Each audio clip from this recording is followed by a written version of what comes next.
வணக்கம் சார்.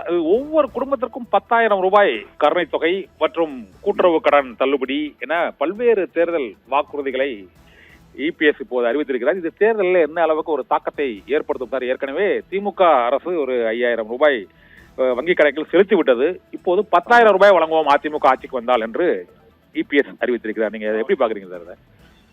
இது முழுக்க முழுக்க தேர்தலை காரணமா வச்சுக்கிட்டு மக்களை ஏமாத்துறதுக்காக கொடுக்கப்படாத ஒரு வாக்குறுதி. இதே எடப்பாடி பழனிசாமி திமுக அரசு 1000 ரூபாய் கொடுப்போம் உரிமை தொகை அப்படின்னு சொல்ல போது அதெல்லாம் கொடுக்க மாட்டாங்க, அதுக்கெல்லாம் வாய்ப்பு இல்லை, அந்த அளவுக்கு நிதி வசதி கிடையாது இப்படிலாம் சொல்லிட்டு எதிர்த்து பேசினவர் அப்புறம் 2000 நான் கொடுப்பேன் அப்படின்றாரு. போன தடவை இதே மாதிரிதான் என்ன சொன்னாரு, 6 சிலிண்டர் நாங்க தருவோம் அப்படின்னாரு. ஆனா மக்கள் இவரை நம்பல.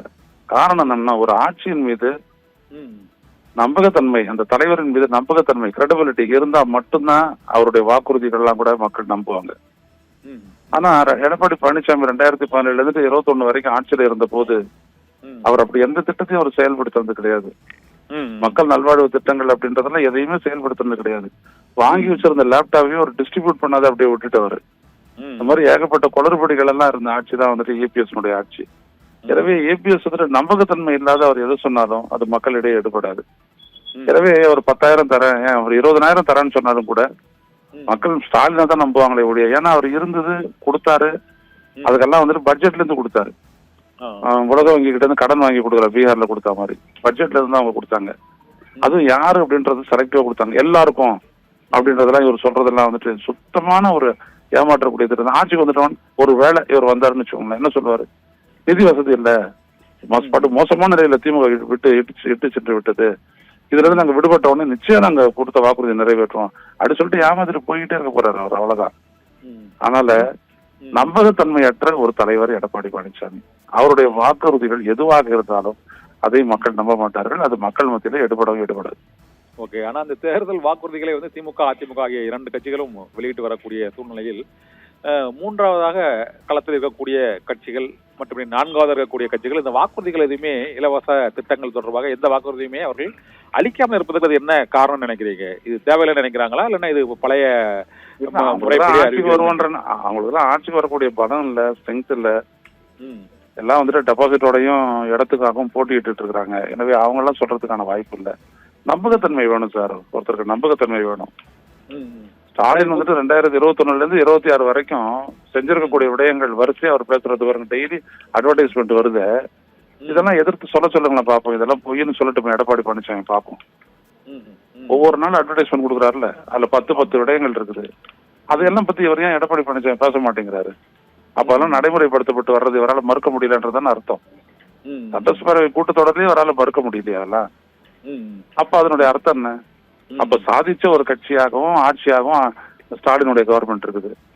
இவரு வெளியில இருந்துட்டு குற்றச்சாட்டு சொல்லிட்டு இப்ப வாக்குறுதியை கொடுத்துட்டு எல்லாம் ஏமாந்துருவாங்கன்னு நினைக்கிறாரு. இதெல்லாம் மோடியினுடைய வழியில தான். எப்படி அவங்க மராட்டியத்துல சொல்லிட்டு 1,500 சொல்லிட்டு அதுக்கப்புறம் ஏமாத்துறாங்களோ இல்லன்னு சொன்னாங்களோ, அதே மாதிரி இங்கேயும் சொல்லிட்டு போறோம், அவ்வளவுதான். அந்த வழியில எல்லாம் அவர் இருக்காரு.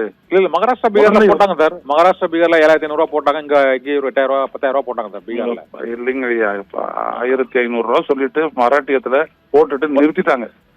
திரும்ப கடைசியில இந்த தேர்தலை ஒட்டி போட்டாங்க. அப்புறம் தேர்தலை ஒட்டி போட்டது அப்புறம் நிறுத்திட்டாங்க, அவ்வளவுதான். இந்த மாதிரிதான் பண்ணுவாங்க இவங்க எல்லாம். மோடியினுடைய ஆட்சியை பத்தி தெரியாதுங்களா? அதனால எல்லாத்தையுமே அவங்க எல்லாத்தையும் சொல்லிட்டு 15 லட்சம் அப்படிலாம் சொல்லிட்டு 2 கோடி பேருக்கு வேலைன்னு சொல்லிட்டு எல்லாம் ஜும்லா எலெக்ஷன் ஜும்லா அப்படின்னு சொல்லிட்டு தானே அவங்க கையை விரிச்சவங்க. எவ்வளவு துணிச்சல் வேணும் அதுக்கு? அப்படி ஒரு முறையாவது திமுக செஞ்சிருக்கா? கிடையாது இல்ல. அப்போ ஒரு நம்பகத்தன்மை, அதான் நான் சொல்றேன் மீண்டும் மீண்டும், தலைவர்கள் ஆட்சியில இருக்கும் போது அவங்க மக்களினுடைய நம்பிக்கை எந்த அளவுக்கு சம்பாதிக்கிறாங்கன்றத பொறுத்து தான் அவங்களுடைய அடுத்தடுத்த வாக்குறுதிகளுக்கு மதிப்பு இருக்கும், இல்லாட்டி இருக்காது.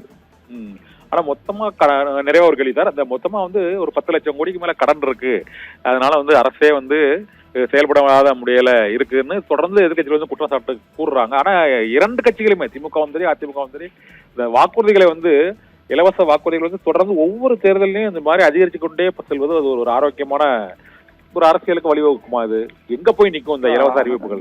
ஆரோக்கியமான அரசியலா, ஆரோக்கியமான ஆட்சி அப்படின்றதுக்கு அவங்க நிறைவேற்றிருக்கக்கூடிய மற்ற இடங்கள், அதன் மூலம் மக்களுக்கு பெற்ற வேலை வாய்ப்புகள், வருவாய் உயர்வு இதெல்லாம் கவனிக்கணும்ல. வெறும் 5 லட்சம் கோடி 10 லட்சம் கோடி ஆனதுன்னு பேசிட்டு இருக்கிறீங்க. 50 லட்சம் கோடி 191 லட்சம் 195 லட்சம் கோடி இந்திய ஒன்றிய அரசுக்கு வந்துட்டு உயர்ந்திருக்குது. அதை யார் பேசுறாங்க? இதுவும் உண்மைதானே? ஆமா. ஒரே ஆண்டுல பட்ஜெட்டுக்கு கூட செலவு பண்ண முடியாத அளவிற்கு நிலைமை போய் சந்தையில இருந்துட்டு சற்றப்ப 16 லட்சம் கோடியை வந்துட்டு பத்திரங்களை வித்து திரட்டுச்சு மோடி அரசு. அதை பத்தி என்னன்னாவது தெரியுமா இங்க இருக்கிற அரசியல்வாதிகளுக்கு? அது பொருளாதாரத்தையும் ஆழ்ந்து பார்க்கக்கூடிய எங்களை போன்றவர்களுக்கு தெரியும். அதனால கடன் இந்த திமுக அரசு வாங்குது அப்படின்னோம்னா எவ்வளவு கடன் திருப்பி கொடுக்குறாங்க அப்படின்றதும் இதெல்லாம் என்னென்ன திட்டங்களுக்காக செலவு பண்றாங்க அப்படின்றதுக்கு தான் காரணம். இப்ப 5000 போட்டாங்கன்னு சொல்றாங்க. அது மொத்தமே 6500 கோடி தான் அது செலவு. மாசம் இவங்க சொல்லக்கூடியது வந்துட்டு ஆண்டு ஃபுல்லா பாத்தீங்கன்னா 12,000 கோடி அவ்வளவுதான். சோ அவங்க ஒன்னும் அப்படியே கொடுத்து போண்டி ஆக்கிட்டாங்க அப்படின்ற மாதிரி ஒரு சித்திரத்தை தீட்டுறதெல்லாம் வந்துட்டு சும்மா பேச்சு. அதெல்லாம் அது வந்து ஈடுபடாது. நன்றி சார். எடுபட மாட்டோம் அப்படின்றதுனாலதான் எடப்பாடி இதெல்லாம் வாக்குறுதி எல்லாம் அள்ளி வீசிட்டு இருக்கிறாரு.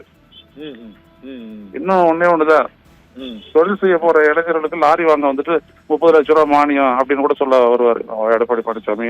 டிராக்டர் வாங்குறதுக்கு கொடுக்க சொல்றதுக்கு இன்னும் இருக்குது. அவருக்கு நிறைய வச்சிருக்காரு. டிராக்டருக்கு மானியம் இருக்குது. இன்னும் ஸ்கூட்டருக்கு ஏற்கனவே சொல்லிட்டாரு. வருவாரு. ஓகே, நன்றி சார். இணைப்பில் வந்து இந்த தேர்தல் அறிக்கை தொடர்பாக பல்வேறு கருத்துக்களை எங்களோடு பொருளாதார ரீதியாக பயன்படுமைக்கு மிக்க நன்றி ஐயநாதன் சார்.